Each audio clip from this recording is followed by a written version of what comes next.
O que você me diz sobre os demônios que se manifestam dentro da Igreja Católica em possessões demoníacas? Bom, é uma pergunta bem interessante, porque eu vou te dizer que eu não acredito que uma força superior ou inferior... São pessoas que não se comunicam com esses demônios, não fazem ritos nenhum de evocação, não tem conexão nenhuma com eles. Como que é possível a pessoa estar possuída por um demônio nessa circunstância dentro de uma religião que é o cristianismo? Então, aí que está, né? Na minha concepção, nos meus estudos, de acordo com o que eu vejo, não é possível isso acontecer. Não é um demônio que está ali, né? A gente sabe que existem várias entidades, né? Existem vários espíritos, e provavelmente é uma entidade inferior que se responde, inferior ao daimon, ou ao demônio, inferior que eu digo, que não tem ali uma consciência, que não possui ali uma evolução, que provavelmente é um espírito nascido, justamente porque ou é um espírito não nascido superior, mas que é superior à categoria de espírito nascido, tá, gente? Porque o espírito nascido, ele geralmente ele não, como é que é a palavra? Ele não precisa possuir, ele incorpora, ele coabita com o nosso inconsciente. A possessão é a força, quando é feito de forma forçada. Então, o Egum que incorpora em você não é incorporar, é uma possessão, independentemente se é o Egum ou não, entende? Na minha concepção, existem os espíritos que têm capacidade de incorporar nas pessoas, de possuir, e existem aqueles que são não nascidos, que se entrarem numa pessoa vai matar ela na hora. Então eu não acredito que um demônio, um ser tão grandioso, que tem poder pra acabar com a terra inteira, simplesmente vai no fulano, no José Cabrunco, que tá lá na igreja, que bebe a escola dele toda noite, e possuir ele e fazer ai, nossa, meu Exu é o Exu pobre. Sabe o que eu acredito, Isa? Que por essa crença deles de que demônios são capazes de possuir pessoas, eles dão brechas para possessões por eguns. Muito. Porque muita gente diz, né? Mas a fulano não tá fazendo nada de errado. Mas só o fato de você se colocar suscetível àquilo, eles fazem a festa.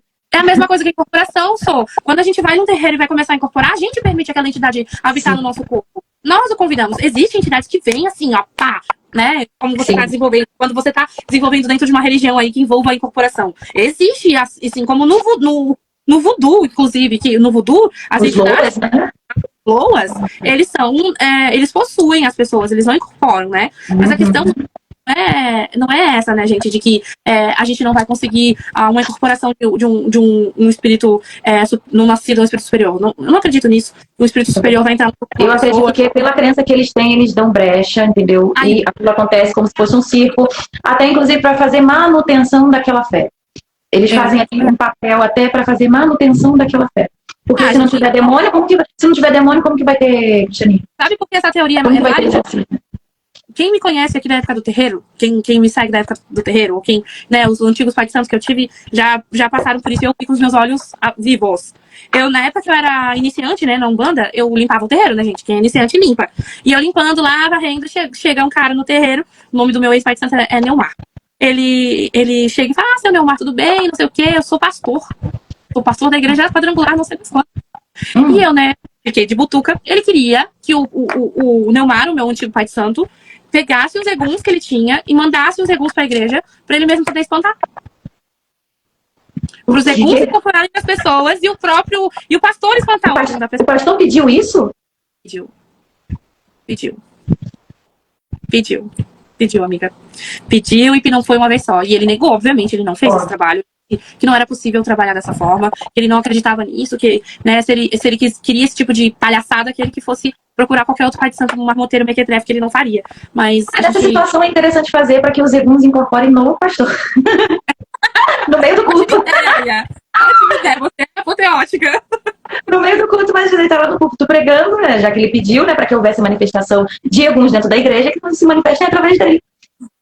Ótima ideia, adorei. E aconteceu. Mas eu vejo muito dessa questão de manutenção da crença cristã. Essas possessões, incorporações. Eu vejo que é uma necessidade de manutenção. Existem vários, como a gente estava até comentando, lembra que a gente estava comentando daquele espírito que fica lambendo o resto das coisas? E não sei o quê, de espíritos que a gente não conhece o nome ainda. Do espírito que fica lambendo o resto de comida. Lambe-lambe! Isso, lambe-lambe.